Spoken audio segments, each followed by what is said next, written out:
Assalamualaikum warahmatullahi wabarakatuh. Selamat pagi pemirsa. Selamat datang di channel ini, channelnya Orang Pertanian. Kali ini kita akan berseri mendiskusikan tentang kelapa kopior, budidaya kelapa kopior yang tentunya ini sangat menguntungkan bagi para petani. Oleh karena itu kita step-stepnya harus tahu.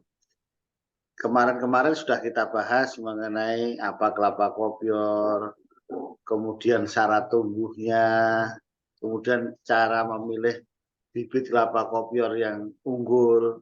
Nah, dan sekarang tentunya setelah ilmunya itu tahu cara menanamnya, iya kan. Nah, oleh karena itu ya kita diskusi dengan Pak atau Kang Deden ya, ini dari PPKS Unit Bogor.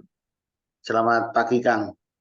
Pagi Pak Agus, Iya, Assalamualaikum warahmatullahi wabarakatuh. Waalaikumsalam ya. Jadi gimana Kang Deden? Kalau sudah tahu kan tentunya harus tahu cara budidayanya, agronominya, menanam. Hmm, Oh, baik.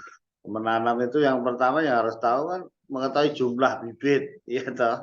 Betul Pak. Jumlah bibit kaitannya per hektar dengan jarak tanam. Ya, monggo dimulai dari jarak tanam dulu ini sehingga Baik, bisa menghitung kebutuhan bibit. baik. Silakan Pak Deden. Baik, setelah kemarin kita berdiskusi ya, beberapa waktu lalu kita berdiskusi mengenai bagaimana cara memilih bibit kelapa kopior. Kemudian saat ini kita akan berdiskusi mengenai bagaimana menyiapkan penanaman. Nah, untuk penanaman ini, untuk tanaman genjah yang ideal adalah berjarak 7 kali 7 sampai dengan 7 kali 8, Pak. Oh ya, Nah, itu dia untuk jarak tanaman genjah ya. Tapi nanti itu. untuk dalam berbeda.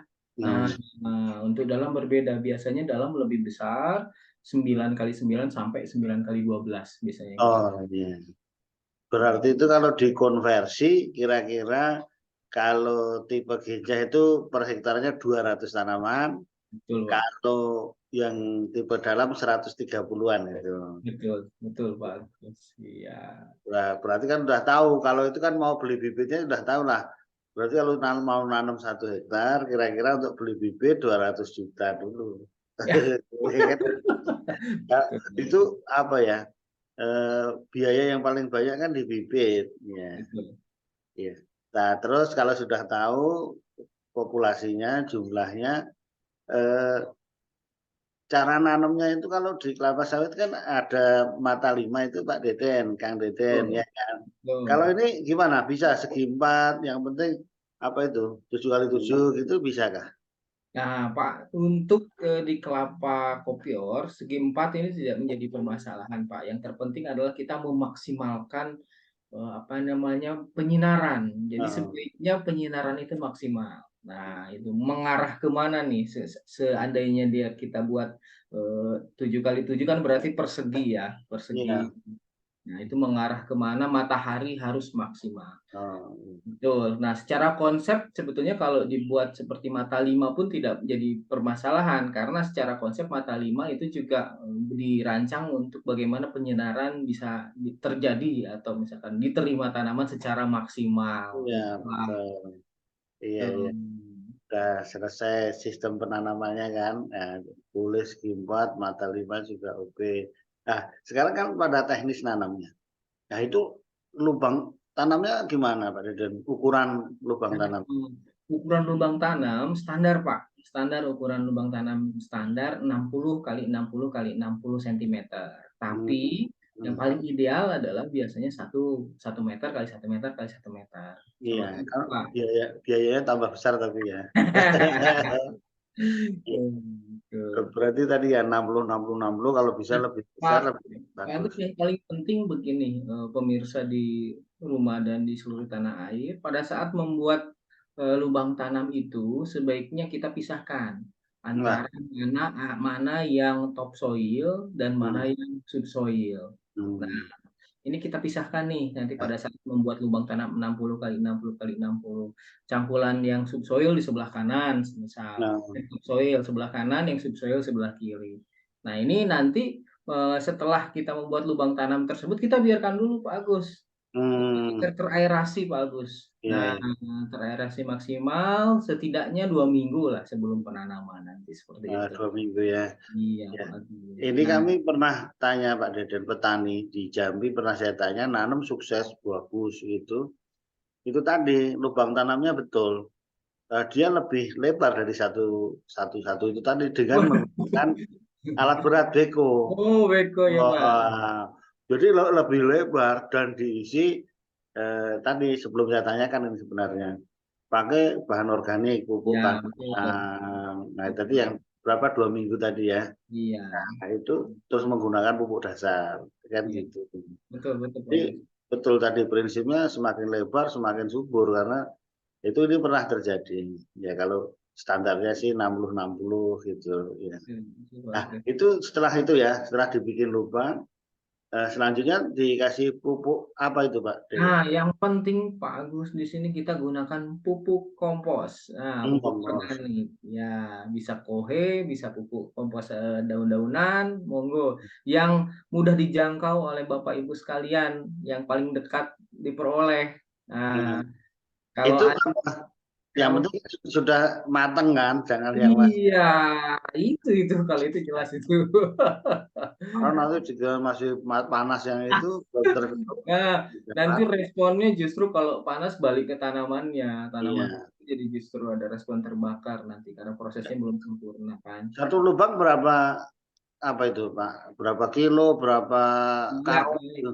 Jadi untuk lubang tanam standar tadi, satu lubang itu diperkirakan sekitar 20 kilogram atau satu karung, satu Satu sampai dua karung. karung Iya. lah. Nanti pasnya itu nanti 1 sampai 2 karung itu untuk dari Oh, enam ya. puluh 60 sampai dengan yang tadi 1 meter. Hmm. 1 kali 1 kali 1 itu Pak Agus gitu. Iya. Nah, Iya, terus terus apanya? nanti subsoilnya juga subsoil, Ya. topsoilnya kita gunakan itu. Jadi Hmm. untuk tadi menambahkan massa tanah sehingga kita pakai topsoil. Kenapa topsoil yang dipakai? Karena topsoil memiliki tingkat kesuburan yang lebih tinggi. Nah, itu dua. Itu. Terus mikroba-mikroba rhizospermnya yang jauh yang menguntungkan untuk tanaman adanya itu di topsoil gitu Pak Agus. Itu pakai pupuk dasar enggak itu pakai dolomit, RP atau apa? Nah, Gimana, Pak, Pak? yang bisa kita gunakan salah satunya adalah fosfat. Hmm. Nah, dalam bentuk TSP atau RP itu boleh gitu Pak Agus. Nah, itu kira-kira sekitar 300 gram digunakan. Oh iya. Ya. Yang paling penting selain itu juga Pak Agus, ada agens pengendali hayati dalam hal ini trichoderma Pak Agus. Oh, mantep ya. Terus Nah, itu trichoderma juga tambah juga. dia kan boleh pakai green biji itu tadi boleh itu kan. Boleh Pak Agus. Nah, di sini Kalau yang rekomendasi kita ada dua trichoderma, satu Greenwich, yang kedua Marfu. ya, Ah, ya, itu kan yang paling jos di dunia itu. Pak Iya. Agus. Bisa aja. Iya.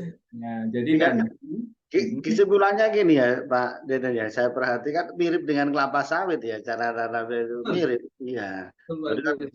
ya pakai RP, pakai sebetulnya dolomit, pakai itu Betul, betul, betul. kandang bagus gitu. Betul. Nah, setelah itu kan ditanam biasa aja. Paket komplit kalau dengan RP Nah, Unit, wow, paket komplit itu. ya terus karena ini kan kelapa sawit itu kan juga tidak ada pengairan khusus ya Pak. Jadi itu kan berarti waktu nanamnya. Waktu Kan nanam bisa bagus. di daerah yang kering musim penghujan nampaknya. Gimana Betul. itu? Iya, Pak Agus itu harus disesuaikan dengan apa namanya waktu penanaman kita karena pada dasarnya kan ini kan pohon kebun ya yang Hmm. tidak tidak diset untuk dilakukan penyiraman seperti di hortikultura. Iya. Jadi sistemnya itu secara natural sehingga harus dikondisikan. Nah, dan ini ditanamnya pada saat musim-musim penghujan seperti itu. Ada air hujan lah gitu, Pak. Iya. Ya itu berarti seperti di kelapa sawit kan. Jadi pokoknya jangan musim kemarau lah kan gitu kira-kira. Iya betul bagus. seperti itu. Nah, kemudian kalau masalah ini kan kalau yang di daerah pinggir-pinggir pantai, gambut itu kan justru ada kanal-kanal itu, Pak. Ya, betul. Dan itu ya. Kan Betul, itu Pak. kan cara penanamannya ya kan. Kan ada yang sistem surjan, ada yang ya di tanah mineral yang biasa ya di tanah biasa kan gitu. Betul, Pak Agus. Itu Yang kan paling penting, Pak Agus, itu harus disettingkan drainasinya kita hmm. setting juga. Jadi Nah, selain itulah. penanaman itu drainasi harus kita setting. Jangan sampai pada saat musim hujan mengumpul di lubang tanam pada saat penanaman kita. Nah, Nah, itu betul, ya. dia, jangan sampai terjadi seperti itu. Sehingga kita harus settingkan itu drainasi dengan baik. Saya rasa itu dimanapun ya penanaman-penanaman tanaman, terutama perkebunan, drainasi itu menjadi suatu hal yang sangat penting. Ya. Ya, Pak. Secara umum memang begitu, tapi kan banyak yang lupa pula gitu. Jangan diingatkan. Nah, itu berarti kan kita udah apa ya kita sampaikan detail tadi cara menanamnya kan gitu. Nah, setelah tanam nanti besok-besok kita bahas lagi mengenai perawatan TBM-nya. Nah, setelah ditanam kan dirawat ya kan. Nah, nanti kita berikan kunci-kuncinya apa saja yang harus dirawat. Oke Pak Deden, terima kasih sudah menyampaikan apa ya teknik menanam. Nah, ini kan banyak ditanyakan ini teknik menanamnya bagaimana gitu. Oke, terima kasih pemirsa atas perhatiannya. Mudah-mudahan bermanfaat. Assalamualaikum warahmatullahi wabarakatuh. Waalaikumsalam.